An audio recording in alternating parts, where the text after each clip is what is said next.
La verdad que Carlotto ha sido un personaje bastante siniestro para nuestro país. Victoria, acaba de titular que los 30.000 desaparecidos son mitología. Pero Victoria, claro, estás en vivo, Es un Victoria. mito, ¿eh? Sí, estoy en Victoria, vivo. mitología quiere ¿Sabés decir que sea cuándo- mito. Victoria, estás en vivo. ¿Usted cree en la democracia?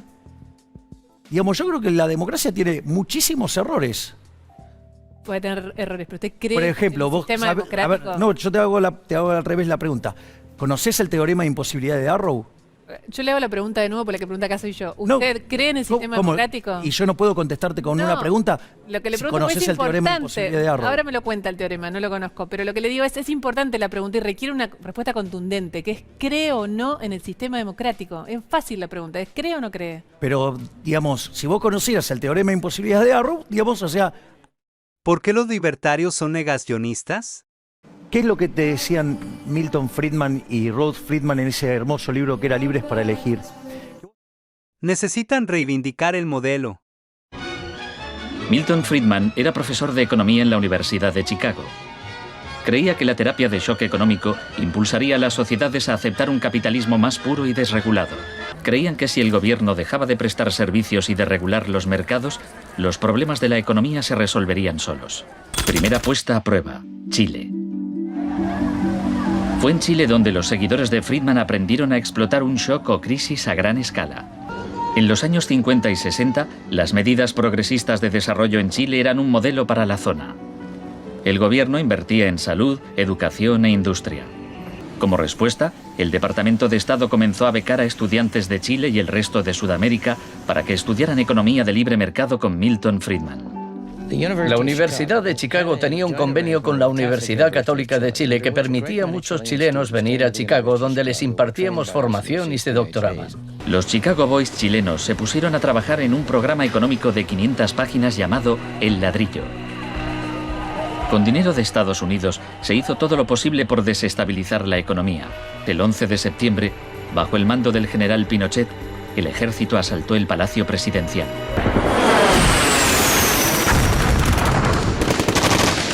Aprovechando el estado de shock de la población, Pinochet impuso las medidas recomendadas por los Chicago Boys, suprimió el control de precios, privatizó empresas estatales, eliminó aranceles de importación y redujo el gasto público. No dio resultado. Al cabo de un año había una inflación del 375% anual. Pronto quedó claro que la política económica de Friedman favorecería a los ricos a costa de los pobres. Se calculaba que una familia que intentara subsistir con el salario mínimo tendría que gastar el 74% de sus ingresos en pan. Viajar en autobús o beber leche se había convertido en un lujo. Chile no fue el único país de Sudamérica que adoptó las políticas de la Escuela de Chicago. Los seguidores de Friedman ocupaban cargos clave en Brasil y asesoraban el gobierno de Uruguay. Entonces, el 24 de marzo de 1976, un golpe militar derrocó al gobierno de Isabel Perón en Argentina. Una junta de 3 generales tomó el poder bajo el mando del general Videla. Los Chicago Boys accedieron a puestos económicos relevantes en el gobierno militar. Aprovecharon la oportunidad para introducir importantes reformas económicas y sociales.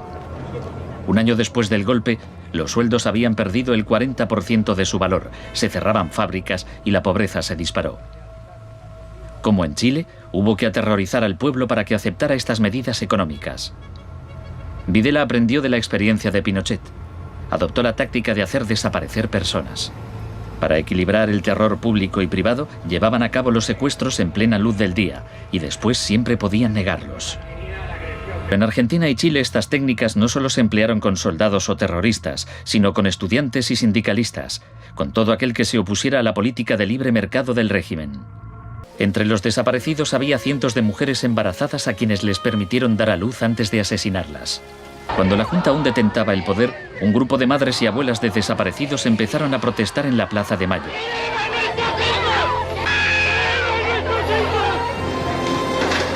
Como detectives buscaron a los niños perdidos. Tras la caída de la Junta, localizaron a algunos y los reunieron con sus familias. De vez en cuando encontraban restos. Por lo general, no encontraban nada.